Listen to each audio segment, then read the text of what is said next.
Avis vascular centre, మన దేశంలోనే the best varicose vein hospital. మన బాబీ నార్మల్గా ఇండస్ట్రీలో నేను ఎదగాలి, నేను ఎలాగైనా ముందుకు వెళ్ళాలి అని చెప్పి కొన్ని విషయాల్లో అంటే నీకు ఏది జరుగుతున్నా ఏమున్నా ఇవన్నీ విషయాలు కొన్ని తెలిసినా కూడా తగ్గుతూ ఉంటావా, భయపడుతూ ఉంటావని నేను విన్నాను. అది నిజం? దేని గురించి అర్థం అంటే లైక్ నీ కెరీర్ మీద అమ్మో నా కెరీర్ మళ్ళీ వాళ్ళకి ఎవరికైనా తిరగబడితే ఏమైనా అవుతుందేమో ఎందుకు అని చెప్పి అంటే వాళ్ళతో మనకి ఎందుకులే అంటే వేరే వాళ్ళతో ఏదైనా మనం తిరగబడితే గనక మన లైఫ్ కి ఏమైనా బ్యాడ్ అయ్యేదేమో అని చెప్పి తగ్గుతావా అని అడుగుతున్నా. అసలు అలాంటి దాంట్లో అసలు కాంప్రమైజ్ అవునా? ఏదన్నా డైరెక్షన్ ఉంటుంది మనతో, ఏదైనా డైరెక్ట్ అదేం లేదు బ్రో. నేను అలాంటిది ఎక్కడ నేను ఏ రోజున అలా తగ్గుతావా అని తగ్గం నా తప్పుందా? నేను కాళ్ళు పట్టుకుని సారీ బ్రో నాకు క్షమించండి, నా వల్ల తప్పు జరిగిపోయింది, నేను అయితే కావాలైతే నేను కావాలని అయితే ఏం చేయలేదు అని ఒకసారి క్షమించండి అని చెప్పుకుంటాం. మంద కానీ తప్పులేదు అనుకోండి, ఆ తర్వాత షోక్ వేరేగా ఉంటది. నేను యాక్చువల్లీ ఒక వీడియోలో నేను చూసాను, యాక్చువల్ ఫ్లాట్ కొనుక్కోవాలి, మంచి కారు కొనుక్కోవాలి, మంచి లైఫ్ ఇలా ఫ్యామిలీని ఇలా సెట్ చేయాలి అని చెప్పి కొనేసావా ఫ్లాట్? డబ్బులు సంపాదించుకున్నారా? ఇంకా అసలు లేదన్నా, ఇంకా చాలా ఉంది అసలు. మనకు తెలిసింది అంటే ఇప్పుడు లో నుంచి వచ్చాం మనం. ఇప్పుడు హైదరాబాద్లో ఫ్లాట్ కొనాలంటే తెలుసు కదా, మీకు తెలుసు కదా అని చెప్పాలా? ఎలా ఈజీ అసలు చాలా కష్టం.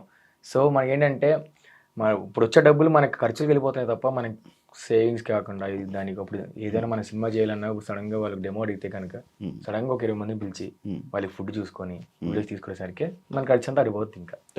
సో అంతే, ఇంకా ఉంది. కానీ నార్మల్ గా డాన్సర్స్ అందరూ మ్యాక్స్ మిడిల్ క్లాస్ ఫ్యామిలీ నుంచి వచ్చారు, మిడిల్ క్లాస్ ఇంకా లో క్లాస్ నుంచి ఎక్కడో ఉంటారు. కొంచెం మంచి డబ్బున్న వాళ్ళు కూడా సక్సెస్ అయిన వాళ్ళు చాలా మంది ఉన్నారు. డబ్బున్న వాళ్ళు support, family back ground support ఉండి చేసేటోళ్ళు చాలా మంది ఉన్నారు. కానీ 100లోనే 80% 90% మొత్తం ఎందుకు ఎలా మీకెందుకు ఇంట్రెస్ట్ ఇదంతా అలా వస్తుంది అంటే ఎప్పుడు నాకు ఎప్పుడు అడగాలి. ఒక క్వశ్చన్ చెప్తాను చూడండి. 100%లో ఒక 70% ఏంటనంటే డబ్బున్నోళ్ళలో కష్టపడాలని రాదు, మనకి చాలా లో ఉంటాం కాబట్టి ఆటోమేటిక్గా మనం కష్టపడాలి, కొత్త టాలెంట్ రావాలని. అది అబ్బేది, ఆ డాన్స్ అనేది అబ్బేది కూడా లో ఉన్న వాళ్ళకే అబ్బుతుంది అన్న. ఎందుకంటే లో ఉన్నారు కదా, వీడి డాన్స్ చేసి చేసి చేసి చేసి సినిమాల్లోకి వచ్చి ఒక మంచి లైఫ్ ఏదైనా చేంజ్ అవుతుందేమో అన్నట్టు మీరు చూడండి. అందరూ కింద నుంచి ఉన్న వాళ్ళు కొంచెం చాలా మంది పైకి వచ్చారు. ఆబ్వియస్లీ ఇప్పుడు నేను ఉన్నాను, నేను చాలా డౌన్ నుంచి వచ్చి వీడు ఉన్నాడు, వీడు చాలా డౌన్ నుంచి వచ్చాడు. అట్లీస్ట్ అందరూ అట్లీస్ట్ ఇప్పుడు ఒక డాన్స్ వల్ల ఒక డి అన్న దాని మీకు వచ్చి అట్లీస్ట్ మాది మేము సంపాదించుకుని మేము తింటున్న అమ్మనాల మీద ఆధారపడకుండా నార్మల్ గా. ఇప్పుడు ఒకవేళ అదే లో అక్కడే ఉండిపోయి చదువు అవ్వలేదు ఏం చేయాలి? ఇప్పుడు వెళ్ళి నాన్నతో పాటు పనికి వెళ్ళాలా, లేకపోతే నాకు సపరేట్ పనికి వెళ్ళాలా, వేరే పనికి వెళ్ళాలా? ఇప్పుడు వాళ్ళు చెప్పిందే చదివాను అనుకో, నాకు చదువు అవ్వలేదు, వాళ్ళు చదువు అన్నా కూడా వాళ్ళ డబ్బులు వేస్ట్ అవుతుంది కానీ పని అయితే జరగదు. నాకు రాదు, నాకు అవ్వలేదు. నాకు డాన్స్ అంటే ఇష్టం, వదిలేరు. ఇప్పుడు వాళ్ళకి ఒక నమ్మకం ఉంది, ఓకే వీడు ఏదో సాధిస్తారు, వీడిలో అది ఉంది కాబట్టి నేను వదిలేరు. అంటే ఆ లో ఉన్న వాళ్ళకి డాన్స్ కూడా అవుతుంది అన్న. ఇది నేను చాలా గట్టి నమ్ముతాను. అది కూడా ఇప్పుడు నాకేంటంటే నేను చిన్నప్పుడు నేను 7th క్లాస్ చదివాను. సడన్ గా ఇప్పుడు నాకు అవ్వట్లేదు నాన్న, నేను అప్పుడే నేను వినాయక చవితికి ప్రతి ఒక్కరి అసలు 100% వినాయక చవితి నుంచి స్టార్ట్ అయ్యింది. వినాయక చవితి డాన్స్ అయితే వినాయక చవితి బాగా చేస్తుంటే మా ఇంటి పక్కన ఒక అమ్మాయి వెళ్తే నేను కూడా వెళ్తానమ్మా అంటే మా అమ్మ అప్పటి నుంచే కాదు డాన్స్ చేస్తుంది. ఎంట్రీ ఇచ్చింది, జోడీతో ఇచ్చాడు. అదే కదా డాన్స్ అని చెప్పేసి. కానీ ఇదైతే పక్కా, ఇదైతే నాకు అసలు అలాగే జాయిన్ అవుతారమ్మా అంటే మా అమ్మ జాయిన్ చేయించి తీసుకెళ్తే వాళ్ళు ఏం ఫీజు 1000 రూపీస్ అంటున్నారు. 1000 రూపీస్ అంటే మా అమ్మ 300కి 400కి ఒప్పించడానికి కాలేజ్ బోర్డు కూడా పడిపోయింది మా అమ్మ అన్నట్టు జాయిన్ చేయించడానికి. సో నాకు చదువు అవ్వట్లేదు, వీడు ఏదో ఉండాలి, ఏదో వీడికి ఏదో ఉండాలి అని చెప్పి. అలానే ఇప్పుడు మన డీలో గర్ల్స్ వస్తారు కదండి, అలాంటి వాళ్ళు రిచ్గా ఉన్నారేమో, రిచ్గా ఉంటారు కదా, ప్రతి అమ్మాయిలు రిచ్ ఉంటారు. కానీ మనం అయితే అసలు లేకపోయినా మెయింటైన్ అలా చేస్తారు. అవును, యాక్సెప్ట్ చేయాలి. అవునవును, 100% మనకు ఉండవు కదా ఫేస్ వాష్లు అలాంటివి చూసే అన్న మనం కూడా వస్తుంది. నిజమే కదా, అలాంటివి చూసిన దగ్గర నుంచే కష్టపడాలని ఫీల్ ఒక ఖచ్చితంగా అరే మీ అమ్మ మన కోసం ఇలా ఉన్నారా, మనం ఏదో సాధించాలరా, మనకే ఉంటది బ్రో, అవును. మనకే ఉంటది. ఎందుకంటే అక్కడి నుంచి వస్తాం కాబట్టి మనకే ఉంటది. ఆబ్వియస్లీ ఇప్పుడు అమ్మాయిలు ఇంటి దగ్గర అక్కడ వైజాగ్లో ఉన్నారు. ఇప్పుడు ఎక్కడే నేను ఏదో ఫ్లాట్ తీసుకొని అమ్మాయిలు ఇక్కడ తీసుకొచ్చాను అనుకో, మా ఇంటి దగ్గర అందరూ ఏమనుకుంటారు, అరే బాగా కష్టపడ్డారా. చిన్నప్పుడు మా కళ్ళ ముందు వినాయక చవితి కాదు డాన్స్ చేసినాడు, హైదరాబాద్ వెళ్ళి ప్రయోజకుడు అమ్మ నాన్న తీసుకెళ్ళాడంటే అది ఫస్ట్ ఆఫ్ ఆల్ నాకన్నా ఎక్కువ అమ్మ నాన్నలకి హ్యాపీగా ఉంటుంది. సో ఆ హ్యాపీనెస్ గురించి మనం ఫైట్ చేయాలి, తప్పదు. రాకీ అయిపోయి ఆటోమేటిక్గా మన ఇద్దరం అంతే. మన ఇద్దరు కదా చూసిన వాళ్ళందరూ. ఎప్పుడు వచ్చేసాను ఇంట్లో నుంచి? నేను ఒక కార్డు తీసుకున్న తర్వాత, కార్డు తీసుకున్నా. డాన్సర్ కార్డు తీసుకున్న తర్వాత. కానీ నువ్వు డాన్సర్ గా ప్రాక్టీస్ చేస్తున్నప్పుడు ఇంట్లో నుంచి వచ్చేయడం అలాంటివి ఏం చేయలేదు కదా? అలాంటివి ఏం చేయాలి అంటే ఇంట్లో నుంచి వచ్చారు అంటే ఓపెన్ ఫ్యాట్ చెప్పాలంటే మొత్తం చదవగొట్టారు నన్ను మా అమ్మ మా నాన్న ఈ పెద్దమ్మలు కొంతమంది. అది ఇంటర్ ఫస్ట్ ఇయర్, ఇంగ్లీష్ 7 మార్కులు వచ్చాయి, ఎకనామిక్స్ కామర్స్ సివిక్స్ ఇవన్నీ కొంచెం ఓకే బాగానే వచ్చాయి. అది అవ్వదు నాకు తెలుసు, అది రాదు మనకి ఇంగ్లీష్ అంతగా రాదు కాబట్టి అది అవ్వదు నాకు తెలుసు. అది అవ్వదని మనకు తెలుసు, అది అవ్వదని మనకు తెలుసు, అది అవ్వదని మనకు తెలుసు. సెకండ్ ఇయర్ పంపిస్తున్నారు. అబ్బా మళ్ళీ సెకండ్ ఇయర్కి పాప మా నాన్న ఏమో డ్యూటీకి వెళ్ళి వచ్చి డబ్బులు తెస్తాడు, అన్ని కొంటాడు, బట్టలు కొంటాడు, బుక్లు కొంటాడు, ఇవన్నీ కొంటాడు. ఎలాగే ఇది మనతో అయ్యేలా లేదే, ఏదో స్కిప్ కొట్టాలి అని చెప్పేసి నేను వెళ్ళని కూర్చున్నాను. ఫస్ట్ వచ్చి ఎందుకు వెళ్ళవరా అని చెప్పి మా బాబు ఫిల్టర్ గోడకి దాద్దం కొడితే తల్లిగా మా అమ్మ ఏం చేయాలి, నాన్న ఏంటి వద్దనలా అట్టుకొట్టు ఇటుకొట్టు అని చెప్పి మా అమ్మ కూడా పడపడని కొడిచింది. ఇలా కాదని చెప్పి మొత్తం దోసి ఇంకా నేను వెళ్ళిపోతాను, నాకు అవ్వట్లేదు అది అని చెప్పి పెద్ద గొడవ ఆడుకొని సరే నీ సావు నువ్వు సావును వదిలేరు. అప్పుడు ఇంతైనా అయింది నా దానికి ఏం అవ్వలేదు అసలు. అవును, అసలు ఇంట్లోనే ఉండలేదు అన్న ఎందుకు నీకు? అంటే నాకేంటంటే చిన్నప్పుడే మా నాన్న చెప్పేసి డైరెక్ట్ గా, నాకు అసలు ఆ వయసులో నన్ను ఎలా ఒప్పుకున్నట్టు కూడా నాకు తెలియదు. కానీ మా మమ్మీ డాడీ నాన్న నేను వెళ్తాను, అమ్మ నేను నాకు చదవట్లేదు నేను వెళ్ళిపోతాను, నేను డాన్స్ చేసుకుంటాను అంటే సరే నీకు దాని మీద ఉందా, ఆ వయసులోనే 13 ఏజ్కే 13-14 నీకు ఉందా అని అంటే సార్ నాకు దాని మీద ఒక మంచి మైండ్ ఉంది, నాకు ఎదుగుతాను అనుకుంటున్నానమ్మా అని చెప్తే ఆ టైంలో పంపించేసాను. ఇంకా ఆ రోజు నుంచి ఈ రోజు వరకు నన్ను ఎప్పుడూ ఇబ్బంది పెట్టలేము అమ్మ నాన్న ఏం చేస్తారు? ఏం లేదు, మా మమ్మీ డాడీకి అసలు same, mummy daddy first class చదివింది అనుకుంటా, పెడగలే ఊర్లో ఊర్లో ఎంతే. ఇక మా తాత తీసుకెళ్ళాడు మా అమ్మని, 1వ తరగతి చదివేంట్రా అంటది. ఇప్పుడు మా అమ్మ కొత్తగా సరే చెప్తున్న తర్వాత అయితే మమ్మీ డాడీ పెళ్ళి అవ్వగానే అన్నయ్య, దాని తర్వాత నేను వచ్చిన 2 monthsకి వాళ్ళు హైదరాబాద్ షిఫ్ట్ అయ్యారు అనమాట. ఊర్లో పల్లెటూరులో ఉండకూడదు, ఏదో బయటకు వచ్చి బతకాలి, ఏదో ఉండాలి అని చెప్పి వాళ్ళు ఇక్కడికి వచ్చారు. ఇక్కడ రాగానే చిన్న రూమ్ తీసుకొని అసలు అబ్బా అక్కడి నుంచి ఇక్కడ తీసుకురావడం వల్లనే నేను ఇక్కడ ఉన్నా. నేను ఇక్కడ పరిచయాలు, ఇక్కడ జర్నీ చేయడాలు, ఇక్కడ అసలు తెలియడాలు, డాన్స్ క్లాస్ అంటే ఇది అని చెప్పేసి వాళ్ళు అక్కడి నుంచి ఇక్కడ రాకపోయి ఉంటేనా వాళ్ళు పడ్డ కష్టం వేరే లేదన్న. హైదరాబాద్ ఏంటంటే వాళ్ళకి చదువు లేదు, ఏం లేదు. వాళ్ళిద్దరూ నెలకి 1600 జీతం, ఆ జీతం పనిచేసేవాళ్ళు అనమాట. ఎలా ఉండేది తెలుసు అన్న, ఇగో చూడండి ఇంత ఉండేదిలే. దాని తర్వాత ఇగో ఇంత బాక్స్ ఉండేది మా సామాన్లన్నీ ఇక్కడ తెచ్చుకుని పెట్టుకునేవాళ్ళం. బిల్డింగ్ పైకి వెళ్ళి పడుకునేట్లు సామాన్ల కోసమే రూమ్. నేను మా అన్నయ్య నేను ఇంత ఉంటాను, మా అన్నయ్య ఎంత ఉంటాడు. నేనేంటంటే మొత్తం సామాన్లు పెట్టేసి స్నానం చేయాలన్నా పక్క వాళ్ళని అడిగేసి అక్కడి నుంచి ఇవన్నీ తీసి బట్టలు వేసుకొని మళ్ళీ లాక్ వేసుకుని మా అమ్మ వెళ్ళిపోతాం. మా అమ్మ పైన నైట్ వస్తే మళ్ళీ పైన పరుచుకుని పడుకునేటోళ్ళం. అలా ఒక 1.5 సంవత్సరాలు 2 సంవత్సరాలు ఉన్నాం అనమాట. అంత నరకం చూసాం అక్కడి నుంచి ఇక్కడ దాకా. మీ ఫ్యామిలీ మాది అమ్మాయేమో టిఫిన్ షాపు, అది చేసుకుని 3 పిల్లల్ని పెంచింది. అలాగే రామారావు గారు సార్ వేరే డ్యూటీ ఏది చేస్తారు, ఆయన ఏం చేస్తారో తెలియదు. ఏదో ఇప్పుడు నార్మల్ స్టీల్ ఉంటది కదా, నాన్నగారి పేరు రామారావు అంటే ఆయన పేరు రామారావు. ఆయన రామారావు గారిని పిలుస్తున్నారు. సార్ నమస్తే సార్, చెప్పండి సార్ ఎలా ఉన్నారు సార్ అంటే, నాకు ఒక 1/4 కావాలి తెస్తావా, 2 దావలు పేలగొట్టాలి అంటాడు. డాడీ తెస్తాను, నాకు డాడీ అని అంటాను. అలా ఉంటుంది బాబాయ్తో. సో అలాగా డాడీ అలా చేస్తారు. మమ్మీ ఏమో టిఫిన్ షాపు ఇప్పటికీ ఉంది. ఆ టిఫిన్ షాప్ ఆల్రెడీ మానిపించా, కానీ రీసెంట్ గా ఇంట్లో ఉండలేరు, అలాగా ఇంట్లో అలా ఉండలేరు కానీ అంటే ఎందుకంటే ఇప్పుడు మా అన్నదమ్ములు 3 మా బట్టలు ఉతకాలి, వాళ్ళు మా నాన్నదే మా అమ్మ ఆవిడ వాళ్ళిద్దరు బట్టలు ఉతుక్కోవాలి, మాకు ఫుడ్ వండాలి, టిఫిన్ షాప్ చూసుకోవాలి. ఈ వాషింగ్ మిషన్ అప్పుడు లేవు కదా, అప్పుడు లేవు కదా. ఇవన్నీ చేయాలంటే ఆవిడకి అయిపోతారు అక్కడే. ఈ నొప్పులు అంటది, అప్పుడప్పుడు ఇవ్వంటది అవ్వంటది.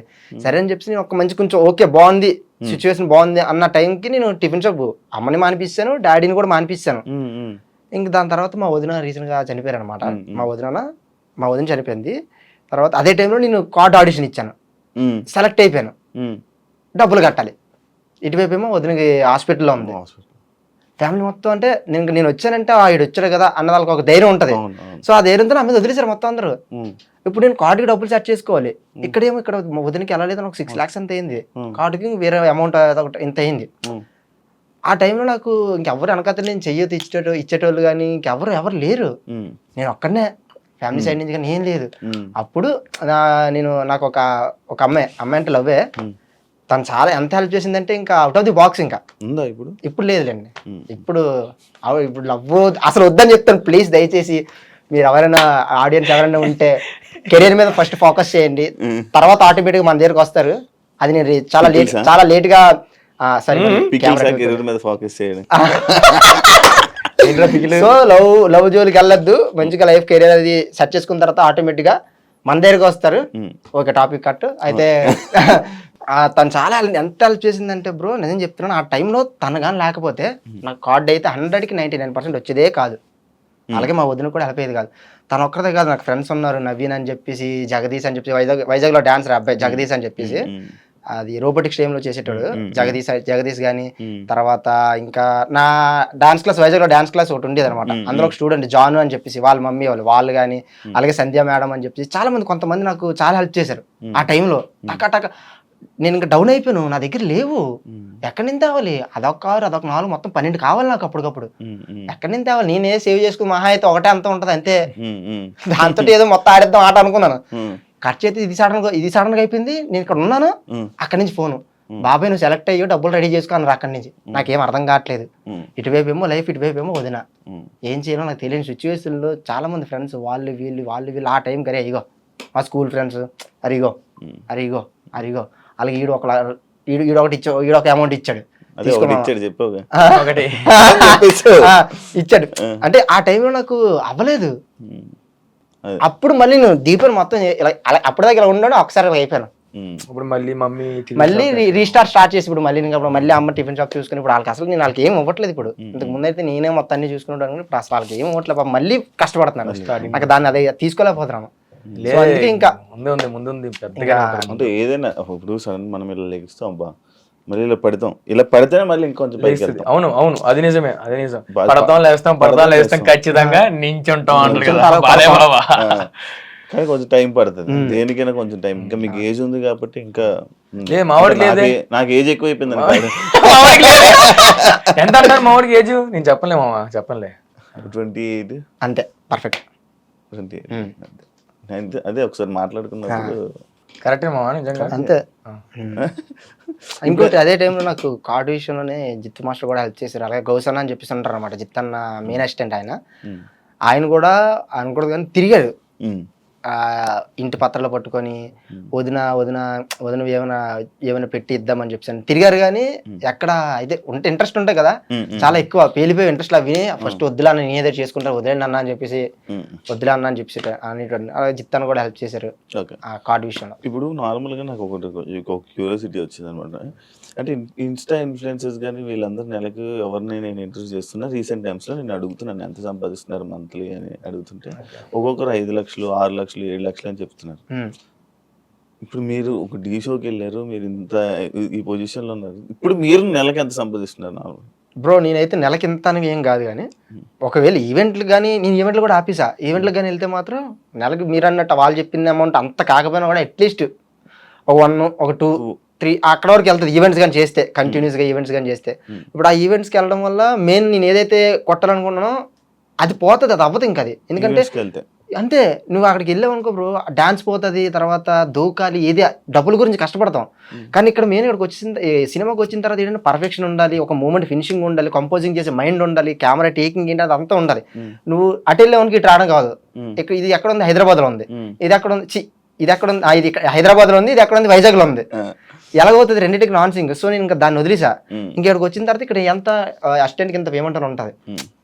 ఒక 3 రోజులు 4 రోజులు ఇలా చేసాం అనుకోండి, ఒక 25,000 30,000 అలా వస్తుంది అనమాట. అలాగా నేను కంటిన్యూ అలా చేసుకునేసరికి అలా వెళ్ళలేదు వస్తుంది ఒక అంత అక్కడ దాకా. అంతే. సంపాదించాలంటే ఇప్పుడు మేము డబ్బులు పడాలంటే డబ్బులు పడితే ఆటోమేటిక్గా మీరు అన్నట్టు వస్తుంది. ఎలా చేయలేటనా? అయితే ఆటోమేటిక్గా మీరు అన్నట్టు వస్తుంది. ఇక్కడ మ్యాటర్ ఏంటంటే ఇప్పుడు ఈ మంత్లో మేము ఒక ప్రమోషన్ చేసాం, ఈవెంట్స్ చేసాం, లేకపోతే సంథింగ్ ఏదైనా షో చేసాం, వస్తుంది.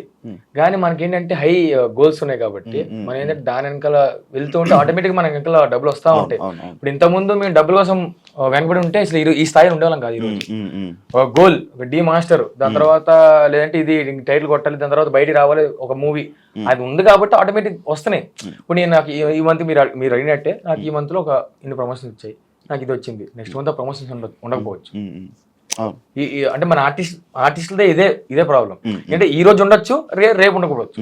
కాకపోతే ఒక సెటిల్డ్ అనేది మనం ఆ గోల్ అయితే ఉందో ఆ గోల్ కి సెటిల్ అయ్యాం అనుకోండి, ఆటోమేటిక్ మనం ప్రతిరోజు వస్తుంది. అది ఇంకా ఆపలేరు. ఇంకా లైక్ మరి ఈ మధ్య కాలంలో చాలా మంది మీ డాన్సెస్ లోనే పండు అని కానీ లేకపోతే ఇంకొంతమంది డాన్సర్స్ని భూమిక అని కానీ ఇంకొక చాలా మంది నేను చూశాను అనమాట. మొత్తం ఈవెంట్స్ లోనే కనిపిస్తున్నారు నాకు, చాలా ఈవెంట్స్ లో కనిపిస్తున్నారు. నేను చేస్తాను అప్పుడప్పుడు నేను కూడా చేస్తాను. నేను వచ్చిందా ఈవెంట్స్ దగ్గర నుంచి నేను ఆపేసాను అంతే, ఈవెంట్స్ ఆపేసాను. వాళ్ళు ఖాళీ ఉన్న టైంలోనే ఇంకా ఉంటది కదా వాళ్ళకి వెళ్తూ చేస్తాను. ఈవెంట్స్ నేను తప్పు అని చెప్పట్లే, ఈవెంట్స్ తప్పని అంటే మరి కెరీర్ అంటున్నావు కదా, లైక్ అలాగే ఇబ్బంది లేదు. అంటే ఇప్పుడు నార్మల్ అన్న ఏమనుకుంటున్నాడు, అన్న యాక్టర్ అవుదాం అనుకుంటున్నాడో లేకపోతే కొరియోగ్రాఫర్ అవుదాం అనుకుంటున్నాడో అనేది అన్నకి తెలుస్తుంది. ఆబ్వియస్లీ కొరియోగ్రాఫర్ అవ్వాలి అని అనుకుంటే అన్నకు కూడా ఒక అర్థమైపోతుంది ఆడిపోయి, ఓకే దీనికి కొన్ని రోజులు పక్కన పెడతారా, మన ఇటు రావాలరా అన్నకు కూడా అర్థమవుతుంది. సో అన్న మైండ్ ఏంటనేది మనకి చెప్పింది ఏంటంటే, ఇప్పుడు డబ్బులు సంపాదించాలని అంటే నాన్ స్టాప్ ఈవెంట్ చేసుకుని డబ్బు సంపాదించవచ్చు. ఎందుకంటే నార్మల్ గా ఇప్పుడు ఒక 5-6 చేసినా ఆటోమేటిక్ వచ్చేసిద్ది. మీరు అన్నట్టు ఒక 2-3 వచ్చేస్తాయి, మేము ఒక 10 చేసినా కానీ అట్లా. కాబట్టి ఇది ఏంటంటే వైజాగ్లో ఉండుంటే ఇక్కడికే అంకితం అయిపోతాం, కానీ ఇక్కడ మన వరకు మనం ఇలా రాలేము అని చెప్పేసి నేను చేస్తాను. మన ప్లేస్ చేంజ్ అయితే మైండ్ చేంజ్ అవుద్ది. మంత్లీ ఒక 2 ఏం చేస్తాను నేను, అంతే. మంత్లీ ఒక 2 ఏం చేస్తాను, ఎందుకంటే ఖర్చులకు వస్తే ఇంకా అలా. ఇంకొకటి డాన్సర్స్ లోనే ఏదైతే ఇప్పుడు మొత్తం మాట్లాడుతున్నామో, డాన్సింగ్ అంటే ఈ ఫీల్డ్ లోనే ఎక్కువ తొక్కడాలు ఎక్కడాలు అనేవి ఎక్కువ ఉంటాయి అని. తొక్కడాలని కాదు, ఉంటాయి. ఆ తొక్కడాలే ఉంటాయి, లేకపోతే అది అంటే కొంతమంది జరుగుతాయి, కొంతమంది జరగవు. ఓకే, ఉంటాయి. కాకపోతే టాలెంట్ ఉన్నాడు ఎంత తొక్కినా నించి ఉంటాడు ఖచ్చితంగా, ఒక రోజు వస్తుంది పక్క. అంటే ఈ తొక్కడాలు కూడా అంటే ఇప్పుడు ఎలాగంటే, ఇప్పుడు ఫర్ సపోజ్ ఇప్పుడు నాకు ఒకటి వచ్చింది, మూవీ సాంగ్ సిచ్యువేషన్ ఎగ్జాంపుల్ చెప్తాను. నాకు ఒక సాంగ్ ఏదో వచ్చింది సంథింగ్, ఆల్రెడీ నేను మంచి ట్రెండ్ లో ఉన్నా, వెళ్ళేలా మంచి దాంట్లో ఉన్నా, నాకు సాంగ్ వచ్చింది, నేను బిజీ ఉన్నాను, నేను చెయ్యను, మీరు వేరే వాళ్ళకి ఇచ్చుకోండి అన్నది వాళ్ళకి చెప్తే వాళ్ళు వేరే వాళ్ళు ఎవరిని ఎత్తుకుంటారు. ఇప్పుడు నేనున్నా, అరే మన దగ్గర ఒకడు ఉన్నారా, ఆడి చేస్తారు, ఆడికి ఇస్తే ఆడికి లైఫ్ వస్తుంది, నేను ఇచ్చినందుకు నా పేరు వీళ్ళ దగ్గర ఇదవుతుందిరా అని చెప్పేసి ఒకటి నాకు ఉండాలి. సరే నాకు బిజీ ఉన్నదండి, నాలాగే చేస్తాడు మా వాడు ఒకడు ఉన్నాడు, ఒకసారి వాడిని కాంటాక్ట్ అవ్వాలని చెప్పి కాంటాక్ట్ ఇచ్చామనుకోండి, వీళ్ళు కాంటాక్ట్ అవుతారు. ఇటు 100% కానీ చూపించుకున్నాడు ఇంకోటి వస్తారు కదా, అది లేదు. ఆటోమేటిక్ ఇప్పుడు ఇటు వచ్చారు అనుకో, నేను భయపడతాను కదా, అరే లెగిసిపోతాడేమో, ఇక్కడ వచ్చేస్తాడేమో, ఫస్ట్ ఆ భయం తీసే నీకే ఉంటది, వాడికే ఉంటది. అండ్ ఇంకోటి ఎలా ఉంటుంది అంటే, మీరు అన్నట్టు తొక్కడాలు అని అంటే మీన్స్ ఎలా వస్తాయో మేబీ ఇవి జరుగుతున్నాయి వింటున్నాం కూడా. ఇప్పుడు సడన్ గా మీరు ఉన్నారు, సేమ్ మీరు ఒక మాస్టర్, బాయ్ మాస్టర్ ఉన్నారు, సడన్ గా ఒక సాంగ్ వచ్చింది, మీరేం చెప్పారు, లేదు ఎవరికి ఇచ్చారు సాంగ్ అని అంటే, నేను ఒకరికి ఇచ్చాను సాంగ్, సో లేదు నేను దానికన్నా తక్కువ చేస్తాను, అలా వెళ్ళిపోద్ది. పేమెంట్ వల్ల ఎంత తోపైనా కూడా నాకు ఆ సాంగ్ రావాలి, తక్కువ చేస్తా పక్క అని చెప్పేసి ఆ సాంగ్ వెళ్ళిపోతే మరి ఈడు ఏం చేయాలి, కొన్ని జరుగుతాయి. అంటే నాకు అంటే లైక్ ఒక రీసెంట్ టైమ్స్లోనే నాకు ఒక ఫోన్ వచ్చింది, ఒక డ్యాన్స్ ఒక కొరియోగ్రాఫర్ లైక్ ఆ టైప్లో ఒక పర్సన్ నాకు ఫోన్ చేశారు. ఫోన్ చేసి ఏడుస్తూ, నేను చచ్చిపోతానన్నా, నేను చైతన్య మాస్టర్లాగా చచ్చిపోతానన్నా, నాకు ఇబ్బంది అవుతుంది, నేను ఒక ఇంటర్వ్యూలోకి వచ్చి ఓపెన్ అయిపోయి అన్నీ చెప్పాలనుకుంటున్నాను, నాకు డబ్బులు ఇవ్వట్లేదు, నా డబ్బులు ఆపేస్తున్నారు అని పలానా ఇలా కొన్ని స్టేట్మెంట్స్ బాగా చేశారండి. అంటే మీకు అలాంటి డబ్బులు ఏమైనా డబ్బులు ఆపేదంటే ఈవెంట్స్ లో అవన్నీ అవుతుంటాయి. అంత ఇలాంటి సిచ్యువేషన్స్, ఇలాంటి కష్టాలు ఈ డాన్సెస్కి లైక్ ఆయన అలా చెప్పడం, లైక్ చైతన్య మాస్టర్ ఇష్యూ అయిపోగానే ఒక పర్సన్ నాకు ఫోన్ చేసి చెప్పడం, లైక్ అలా నేను ఇవన్నీ అడగడం జరిగింది. చైతన్య మాస్టర్ మీకు మంచి క్లోజ్? ఇప్పుడు వీడికన్నా ముందు నేనైనా కానీ, రాజుగాడు అయినా కానీ, అభి అయినా కానీ, అందరం అసలు కొడుకులు లాంటి వాళ్ళం. అవును, పొట్ట మీద పడుకునే వాళ్ళం మేము అందరం కలిసి. ఏం చేసేవాళ్ళం అండి, ఒక బెడ్ వేసి ఆయన పడుకోబెట్టి రాజుగాడు, అబ్బి, నేను మొత్తం పొట్ట మీద దూకేవాళ్ళం. అసలు ఎంత హ్యాపీగా ఆడుకునే వాళ్ళం. ఇంకా ఖచ్చితంగా అయితే మనీ ప్రాబ్లమ్స్ ఉంటాయి, మరి ఇలా ఆపేసి మరి ఎక్కువ అంటే లక్షల్లో అని కాదు వేలల్లో ఆపేస్తారు. ఒక టైంలో నాకు ఆ థాట్ వచ్చింది, చెప్పా కదా ఇప్పుడు సిచ్యువేషన్ అటు ఇటు. చెప్పను. అది మా వదిన దీని కార్డు దీని ఆ టైంకి వచ్చేసే డబ్బులు అయిపోయి తీర్చడానికే అది పెద్ద class. ఫోన్లు చేస్తుంటారు, ఏదో ప్రాక్టీస్లో ఎందులో ఉంటాను నేను, కరెక్ట్ మైండ్ ఒక మంచి ఫ్లోలో వెళ్తున్నారు అన్న టైంలో ఫోన్ వస్తుంది, అదే అయిపోయినా ఇది వస్తుంది, ఇది అయిపోయినా కట్టా కట్టా కట్టా కట్టా కట్టా కట్టా ఫోన్లు వస్తుంటాయి. ఆబ్వియస్లీ ఆ టైంలో వచ్చేసారు, తీర్చేసావా అంతా? తీర్చా, ఇంకా 2 ఉంది అంతే, తీర్చేసా. తీసేసుకోవచ్చులే. ఇంకో ఈ ఫోన్లో వచ్చేటప్పటికి ఆ టైంలో చాలా పీక్లో అయిపోయాను. అప్పుడే నేను ఈవెంట్ చాలా సార్లు ఉన్నాడు వీడు నాతోనే, చైతన్య మాస్టర్ ఎందుకు చేసుకున్నా నాకు అర్థమైంది మావా అని చెప్పేసి. ఆ టైంలో ఏంటంటే నేను ఈవెంట్లు ఆపేసా, ఓన్లీ షూటింగ్సే. ఈవెంట్కి వెళ్తే మనం ఒక ఈవెంట్కి వెళ్తే అలా 25-30 అలా వస్తా ఒక ఈవెంట్కి వెళ్తే. ఓపెన్ ఫ్యాక్ట్ సినిమాకి వస్తే అది పేమెంట్ 5,000 అంత ఉంటుంది డేకి ఒక అసిస్టెంట్కి.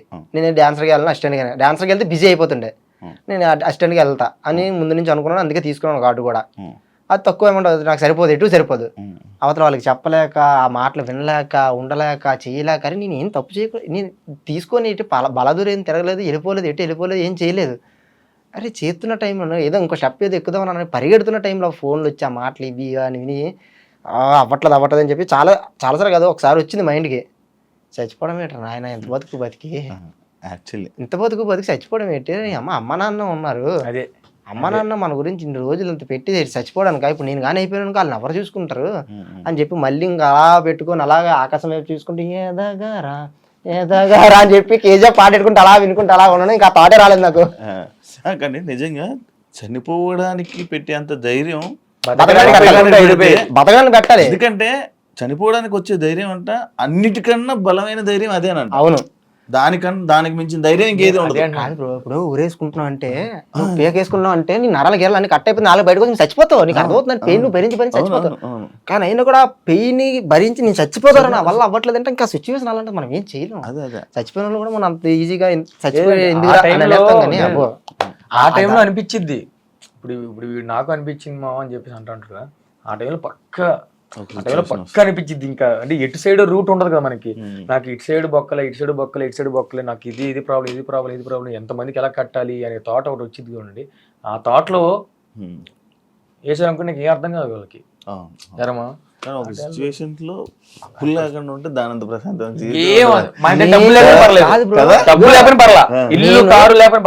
నేను స్టార్టింగ్ నుంచి నా గోల్ అది, నేను అప్పు చేయకూడదు, నాకు వద్దు, నాకు ఎందుకు అప్పు, నాకు వద్దురా బాబు. ఎందుకంటే ఇంటి దగ్గర ఉన్నప్పుడు అమ్మాలు కొంచెం అప్పులు చేసేటప్పుడు అప్పులు వచ్చి మాట్లాడేవన్నీ చిన్నప్పుడు అన్నీ చూస్తుంటాం కదా, అమ్మో ఇలాంటి నాకు వద్దు అనుకుంటూ 12 అయిపోయాను. అది వెళ్ళిపోతాయి. ఈఎంఐ కానీ అప్పులు కానీ ఈ వడ్డీలు కానీ ఇవి ఏం లేకపోతే అంత రిచ్ పర్సన్ ఎవడున్నాడు, ప్రశాంతంగా ఉంటది, హ్యాపీ తింటాం పడుకుంటాం ఎంజాయ్ చేస్తాం. 10 సంవత్సరాలు ఎక్స్ట్రా బతుకుతాం. 10,000 సంపాదించామంటే ఆ 10,000 5,000 మంచి కడుపుని తింటాం మనం, ఎవరికి ఇవ్వక్కర్లేదు, పీస్ఫుల్ చాలా మారిపోతాయి, అన్ని మారిపోతాయి. ఇది హైలైట్, ఇది అవ్వట్లేదు నాకు, ఇంకా డబ్బులు రేపు మార్నింగ్ ఒకరికి ఇవ్వాలి, నేను అవ్వట్లేదు నాకు, వాళ్ళని అడిగాను వీళ్ళని అడిగాను, సెట్ అవ్వట్లేదు. వాళ్ళ దగ్గర ఉంటే ఇస్తారు, వాళ్ళ దగ్గర లేని ఎలా ఇస్తారు. ఒక రోజు ఒక స్టోరీ ఇన్స్టాలో ఒక స్టోరీ పెట్టా, నీడ్ హెల్ప్ అని. ఎంతమంది రెస్పాండ్ అయ్యారంటే నిజంగా చెప్తున్నాను, అదే చెప్తున్నాను కదా, డబ్బు సంపాదించకపోయినా, ఇల్లు మేడలు కట్టకపోయినా కానీ ఒక ఆపోజిట్ పర్సన్ దగ్గర ఒక అభిమానాన్ని ఇంత సంపాదించుకున్నాను ఫీల్ నాకు అప్పుడు అనిపించింది. చాలా మంది ఏంటి బ్రో చెప్పండి, ఏ విధంగా హెల్ప్ చేయగలను ఏంటి అని చెప్పి ఎన్ని మెసేజ్లు వచ్చాయి, చాలా మెసేజ్లు వచ్చాయి. అయితే అంటే ఓపెన్ చేయలేక నాకు చేతులు వేలు నొప్పి వచ్చాయి నాకు. అయితే ఒక రోజు ఒక బ్రోది ఓపెన్ చేయాలా వద్దా ఎందుకులే అనుకుంటా ఓపెన్ చేసి మెసేజ్ చేస్తే హాయ్ బ్రో, ఏంటి బ్రో ఏమైంది బ్రో చెప్పండి బ్రో, నేను మీకు D10 నుంచి మీకు పెద్ద ఫ్యాన్ బ్రో, అసలు మీకు ఏమైంది చెప్పండి బ్రో, అసలు మీ ఫోటో గురించి అప్పుడులో ఈవెంట్కి వచ్చినప్పుడు తోసేటోళ్ళు బ్రో, అసలు దొరికేది కాదు మీ ఫోటో గురించి, ఎంత ట్రై చేసేటోళ్ళని, చెప్పండి బ్రో మీకు ఏ హెల్ప్ కావాలి చెప్పండి అని చెప్పేసి అంటే, సరే నెంబర్ పెట్టండి బ్రో అంటే నెంబర్ పెట్టా. ఫోన్ చేసాడు భయ్య, ఏమని చెప్పంటే సోన్స్ ఇది సిచ్యువేషన్ ఇలాగ అయ్యింది అని చెప్పేసి అంటే, అవునా ఎంత కావాలంటే ఓకే కావాలి అని చెప్పా. అవునా అని చెప్పి ఫోన్ మాట్లాడితే, సరే ఎవరికి వేయాలని చెప్పేసి అంటే మా ఫ్రెండ్ది ఒక నెంబర్ పంపించా, సోహిత్ అని చెప్పి ఆ నెంబర్ పంపించా. మాట్లాడితే ఆడి దగ్గర నుంచి నాకు ఫోన్ వచ్చింది, ఈ నెంబర్ పంపించా వాట్సాప్లో, ఆ నెంబర్ నుంచి నాకు ఫోన్ వచ్చింది. అరే ఏంట్రా ఎవరితో ఏమైనా వేయించావా డబ్బులు ఏమని అంటే, బ్రో ఏంటి వేసారా అప్పుడే గ్యాప్లో అని చెప్పేసి అన్నాను. ఫోన్ మాట్లాడుతున్న గ్యాప్లో వేస్తా అంటే కొట్టేసా బ్రో, ఏదో సోహిత్ కిషన్ ఏదో వచ్చింది అదే కదా. నాకేం అర్థం కాలేదు ఒకసారిగా. ఉమ్, ఉమ్. ఎవరు బ్రో అసలు అవును. ఫ్యామిలీ అని నమ్మరు బేసిక్గా. సరే ఈ చైన్ తాగడెట్టి తీసుకో అని అనడానికి ఫ్యామిలీ అని నమ్మరు. అవును. ఎవరో తెలీదు, ముక్కు ముఖం ఎవరో తెలీదు, నా మీద ఉన్న అభిమానంతో తీసుకొని ఇచ్చాడు బ్రో. ఉమ్, నేను నాకు అసలు ఏం అర్థం కాలేదు ఫస్ట్ ఆఫ్ ఆల్. అంటే అంటే అంటుంటారు కదా, ఎందుకు అర్థం కాలేదు అంటే చిన్న బడ్జెట్ కాదు అది, ఉమ్. ఎక్కువే. పెద్ద 1 lakh 1 lakh. వా. సెకండ్ లో మనోడు పరిచయం లేదు, ఏం లేదు తెలీదు, అసలు. నేను తెలుసు కానీ ఆయన కలవలేదు. ఎవరు నాకు తెలీదు. ఉమ్, 1 lakh టక్కుమని కొట్టగానే నాకు ఇంకా నేను అప్పుడు అది కూడా ఒకటి నమ్మ. అంటే నిజంగా బ్రో మనం ఏదైనా తప్పు కానీ ఏదైనా చేస్తే మాత్రం అది ఎట్టో కట్టు తిరిగి కొడతది బ్రో. అది ఉమ్. పక్క నేను నీకు ఏదైనా మోసం చేసినా, నేను నీకు ఏదైనా చెందిన ఏదైనా చేసినా అది ఇప్పుడు కాకపోయినా తర్వాత అయినా వచ్చినా నేను తరతది అది. ఉమ్, ఉమ్, ఉమ్. సో మనం అలాంటిది ఏం చేయలేదు కాబట్టి ఆ దేవుడు ఆ టైంలో నాకు అలా సెట్ చేసి ఆ ఇవ్వకపోతే ఇంటికి వచ్చి గొడవలు చాలా పెద్ద మ్యాటరే వెళ్ళేది. ఉమ్, ఉమ్. ఆ టైంలో నాకు ఆ బ్రో శివ బ్రో ఉమ్. ఇప్పటికీ కాంటాక్ట్ లో ఉన్నాడు. మనోడి హైలైట్ పేరు కూడా శివనే. ఆ, మన పేరు శివ. శివ వైజాగే. మా పేరే అంత, మా పేరే అంత జాలి. కాబట్టి వీడు చెప్పినట్టు ఇప్పుడు ఏంది ఈ సీన్ జరిగింది సేమ్. ప్రతి మా డీలో ఉన్న ప్రతి ఒక్కరికి డబ్బు సంపాదించపోయాము, అంటే సంపాదించాం, బాగానే సంపాదించాం అన్ని. ఇప్పుడైతే అక్కడికి ఇక్కడికి చాలా చేంజింగ్ ఉంది, బట్ అంత సంపాదించలేదు. అంత ప్రేమ సంపాదించామంటే నిజంగా ట్రాఫిక్ ఇప్పుడు మేము రోడ్డు మీద వెళ్తుంటే ఒక ట్రాఫిక్ పోలీస్ మమ్మల్ని పట్టించిన గుర్తుపట్టి సోమేష్ మాస్టర్ కొంచెం చూసుకుని సరే ఎలా వెళ్ళండి ఆ హ్యాపీనెస్. ఇంకెక్కడైనా ఒక లొకేషన్కి వెళ్ళానండి, అప్పుడు సడన్గా ఇప్పుడు ఏదైనా వైజాగ్ కాకుండా మాకు తెలియని ఊరు వెళ్ళాం అనుకోండి, అక్కడ మనకు నించోన్నాం అనుకో, అది ప్రాబ్లం అయింది అనుకోండి, గుర్తుపట్టేసి నేను ఉన్నా కదా దా తీసుకెళ్ళిపోతుందా అని చెప్పి తీసుకెళ్ళిపోయి ఎన్నో ప్రాబ్లమ్స్ బ్రో, ఎన్నో ప్రాబ్లమ్స్ లో మాకు మమ్మల్ని సేవ్ చేశారు. అబ్బాబా మామూలు సేవ్. నేను గోవాకి వెళ్ళినా కూడా గోవా కన్నడ వాళ్ళు, మన కన్నడ వాళ్ళు తెలుగు మాట్లాడతారు కదా కొంచెం కొంచెం, అలా అలా చూసి సోమేశ్ అన్న మీరు మాస్టర్ అది అలా మాట్లాడి మమ్మల్ని గుర్తుపట్టేసి వేరే లెవెల్ తెలుసా. ఆ విషయంలో మేము చాలా హ్యాపీ. మేము ప్రతిసారి మేము మామ ఇలా జరిగింది, మామ ఇలా సపోర్ట్ చేస్తున్నాం అంటే అది మామ డబ్బులు సంపాదించలేదు కానీ ఇది మాత్రం ఎన్నిసార్లు మాట్లాడుకున్నాం ఎన్నోసార్లు. నిజంగా. ఇప్పుడు నన్ను అడిగినా కూడా నువ్వు ఇన్ని రోజుల నుంచి నేను ఏ సంపాదించావంటే అదొకటి. చాలా సిచ్యువేషన్స్ ఉన్నాయి చెప్పడానికి. అంటే జీవితాంతం అది ఒక్కడి దాంతో అయిపోద్దని నేను చెప్పలే కానీ నార్మల్ చెప్తున్నాను, అంటే ఓపెన్ గా చెప్తున్నాను. అంతే. ఇప్పుడు మనం చేయాల్సిన పక్క 100% చేయాలి. ప్రతిరోజు ఇలాగే ఉంటుంది నీ లైఫ్ అని అనుకుంటే నేను అక్కడే బాబీ వాళ్ళు అక్కడే వైజాగ్ లో ఈవెంట్లు చేసుకుంటూ ఉండేటోడిని. ఎప్పుడు ఒకలాగా ఉంటుంది అనుకుంటే దాన్ని నేను చేంజ్ చేసుకుంటే ఎక్కడి వరకు వచ్చా. ఇది కూడా నేను చేంజ్ చేసుకోవాలి.